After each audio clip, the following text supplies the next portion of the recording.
So the whole purpose of this is to get rid of all the bumps and stuff so that the planer doesn't hit it and create a false plane when I flatten these.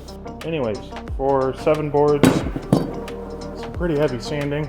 This is a 4 amp hour multi-volt. We used 1 bar, and then we used 2 of these 2.5 amp hours. So they're charging. One of them got a little warm, but you're already charged. So I'll throw the 4 on there, get the electric hand plane out, and we can start working on these. Should take much less time to flatten these now that I've done this. I wish I had done this the last time. It would have worked out so much better.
I also had a bit of trouble. The other one I have does this too, where the bag on 50 and 80 grit is just, it's not enough. You really need a vacuum.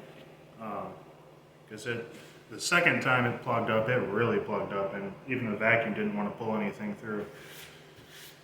But I'm having some pretty good success keeping these flat after messing around with some techniques. So I'm going to skip 80 grit.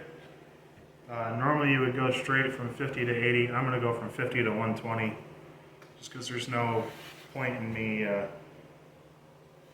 80 grit would just take more off than what I'm really comfortable with. I found the secret to success is light pressure, and you just keep drawing an S, and you don't backtrack like you do with a random orbit sander, or else you take too much off the edges. But now I got it down. Using one of these is definitely a perishable skill. If you don't know what a perishable skill is, it's a skill where if you don't, it's a use it or lose it kind of situation. Where if you don't use that skill constantly, you lose your ability to do it well. So, and I was wrong about this thing not being a battery hog. This thing has eaten 6 batteries today. But luckily I have a lot of multi-volt batteries. So yeah, if you're gonna plan on doing a lot of sanding with one of these, definitely get you either a bunch of chargers and batteries or the AC adapter.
Okay, so this is actually my first actual real project with this thing, and I really like this thing, even though it is kind of a battery hog.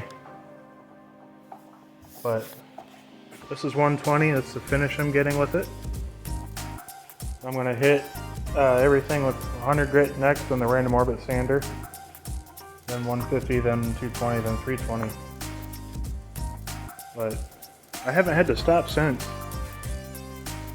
And they've been going for, about 2 hours. This battery's done. Charging, definitely charging. But it just seemed like every time I exhausted the battery, I'd come back here and one would be charged. So there you go. 3 2.5 amp hours and 2 4 amp hours plus 2 multi-volt chargers, a fast 18 and a regular 18 will keep you going all day. A lot of money to run cordless sand. And there's advantages to running cordless for your sanding, but you definitely pay for it with the batteries and stuff. I'm not gonna look at this through rose-tinted glasses and say that this is absolutely perfect. You do need quite a few batteries to keep her going, but I would much rather use this belt sander than my corded one. Plus it's nice in the winter. It's like the air coming out of this bag is warm, so it's like a little space heater.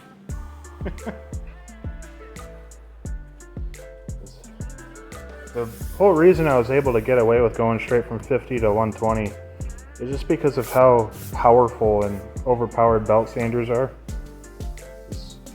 On 120, a belt sander could easily keep up with a random orbit sander that's got 40 grit on it. And I ain't kidding you. That's how much of a power difference there is between this and that. So I'm very happy with it. Very happy with this. Very happy with this. All right. Is this gonna be it for today's video? Probably. I'm probably gonna call it here for today. It's 7. I've definitely put my full 8 in for today. I'm so happy with how these are coming along. Here's the other ones, by the way. I don't think I...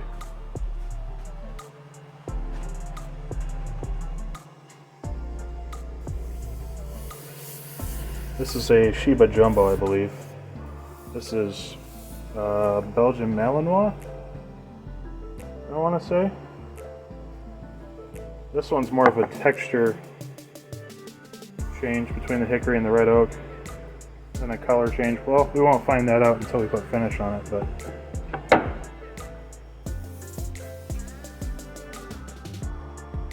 excellent results with that belt sander. I am very happy with it. I'd be happy to sand floors with it, I tell you. Well, the whole idea of sanding floors doesn't really appeal to me, but if I had to do it, at least I got this. That's the way I look at it. Alright, folks. Thanks for watching. Have a good one. Like, comment, subscribe, all that stuff. You know what to do.